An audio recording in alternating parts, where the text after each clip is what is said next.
Picture this. You're 11 years old, standing in your empty kitchen, holding two crumpled dollar bills in your small hands. That's all your mother left you before she packed her bags and flew to Europe for an entire month. No food in the fridge, no babysitter, no plan. Just you, alone, with $2 and a house that suddenly felt like a prison. I know what you're thinking. This sounds impossible, right? What kind of mother would do this to their child? Well, let me tell you about Sarah, because her story will shock you to your core. And trust me, what happened when her mother returned, it changed everything. Sarah was always what you'd call a responsible kid. While other 11-year-olds were worried about homework and playground drama, Sarah was already cooking simple meals and doing her own laundry. Her mother, Linda, had raised her to be independent, maybe too independent. Linda worked long hours at a marketing firm and often traveled for business, leaving Sarah with babysitters or her grandmother. But this time was different. Linda had met someone online, a wealthy businessman from Italy who promised her the vacation of a lifetime: romance, luxury hotels, fine dining across Europe. For a single mother who'd been struggling for years, it seemed like a dream come true. The only problem, he didn't want children around. So Linda made a choice that would haunt her forever. She told Sarah she was going on a short business trip and would be back in a few days. She left exactly $2 on the kitchen counter, apparently thinking that was enough for a growing child to survive on. No emergency contacts, no neighbor to check in, nothing. As Sarah watched her mother's taxi disappear down the street that cold October morning, she had no idea she wouldn't see her again for 32 days. The first few days were the hardest. Sarah kept expecting her mother to walk through the door, laughing about how it was all just a misunderstanding. But as the hours turned into days, reality began to sink in. She was truly alone. With $2, Sarah managed to buy a loaf of bread and a small jar of peanut butter. She rationed it carefully, eating tiny sandwiches twice a day. When that ran out, she got creative. She found loose change scattered around the house, under couch cushions, in old jacket pockets, in her mother's car. Every penny became precious. The neighbors started to notice something was wrong when they saw this 11-year-old girl walking to school alone every day, looking thinner and wearing the same clothes repeatedly. But Sarah was clever. Whenever anyone asked where her mother was, she'd smile and say, "Oh, she's just at work. She works really long hours, you know." She learned to forge her mother's signature for school papers. She figured out how to use coupons and food stamps she found in her mother's purse. She even started collecting bottles and cans from around the neighborhood for the deposit money. This little girl had become a master of survival, but inside, she was breaking apart. The worst part wasn't the hunger or the fear, it was the betrayal. Every night, Sarah would lie in her bed, staring at the ceiling, wondering how the person who was supposed to protect her could just leave. How do you abandon your own child for a vacation?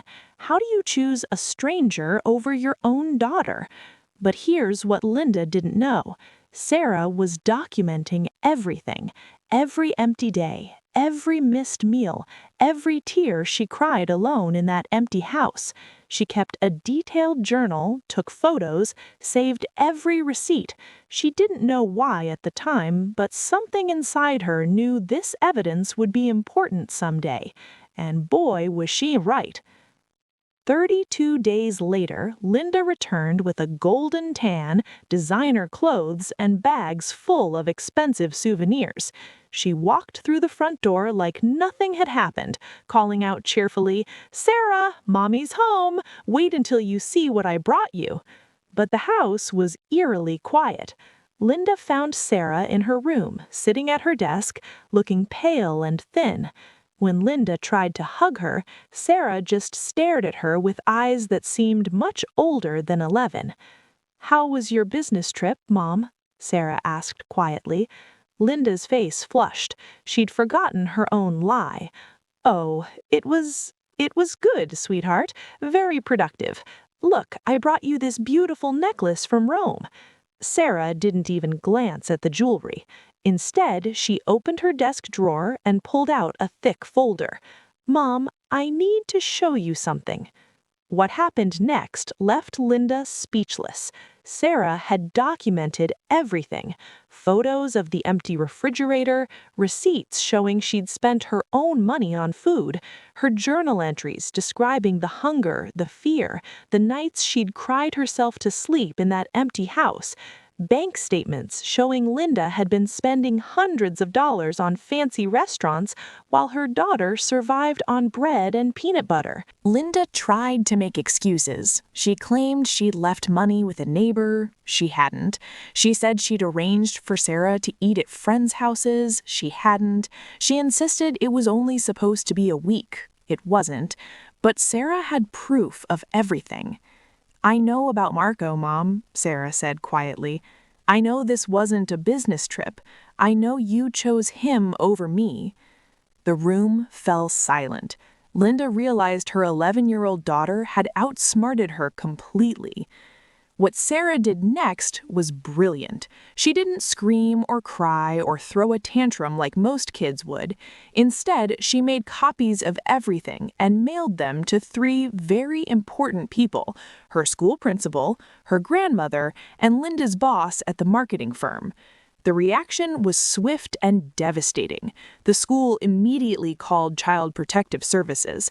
Sarah's grandmother, who had no idea what had happened, drove over in a fury that could have towered a small city. And Linda's boss? Well, let's just say that a company that prided itself on family values didn't appreciate having an employee who abandoned their child for a European vacation. Within a week, Linda faced a formal investigation from CPS.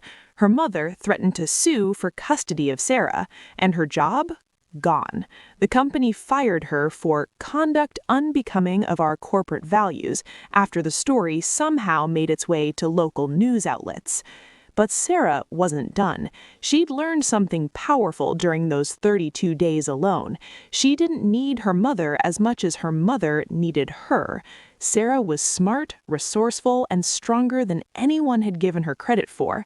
She'd survived abandonment at 11 years old. What couldn't she handle?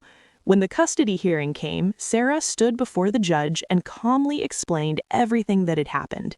She presented her evidence like a seasoned lawyer. She spoke about the betrayal, the fear, but also about what she'd learned about herself. The judge was so impressed by her maturity and strength that he asked Sarah what she wanted to happen. Sarah's answer surprised everyone. "I want to live with my grandmother, but I want my mother to get help, because what she did was wrong, but I still love her. I just can't trust her anymore." The judge granted custody to Sarah's grandmother and ordered Linda to complete parenting classes and counseling before she could have supervised visits with her daughter. 5 years later, Sarah is now 16 and thriving. She lives with her grandmother, who gives her the stability and love she always deserved. She's an honor student involved in student government and volunteers at local shelters, helping other kids who faced abandonment or neglect.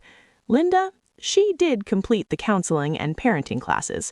She lost her high-paying job and now works part-time while trying to rebuild her relationship with her daughter. The European businessman? He disappeared the moment Linda's money ran out and her life fell apart. Some relationships built on convenience crumble when real life gets messy. The most powerful part of this story isn't the revenge, it's what Sarah learned about herself during those 32 days alone. She discovered that she was stronger than she ever imagined, that she could survive betrayal and come out stronger, that sometimes the people who are supposed to protect us fail, but that doesn't define our worth or our future. Sarah's revenge wasn't cruel or vindictive, it was simply the truth, and sometimes the truth is the most powerful weapon of all. Today, Sarah and Linda have a relationship, but it's different now. It's built on honesty instead of blind trust. Linda learned that being a parent means putting your child first, always, and Sarah learned that she has the strength to protect herself when others won't. The real lesson here isn't about revenge at all. It's about resilience. It's about how sometimes life forces us to grow up too fast, but that strength we develop can carry us through anything. Sarah didn't just survive her mother's betrayal, she transformed it into power. And that $2 her mother left, Sarah still has one of those bills framed in her room, not as a reminder of abandonment, but as proof of how far she's come, because sometimes our biggest betrayals become our greatest sources of strength. Remember, you are stronger than you know, braver than you feel, and more valuable than anyone who abandons you could ever understand.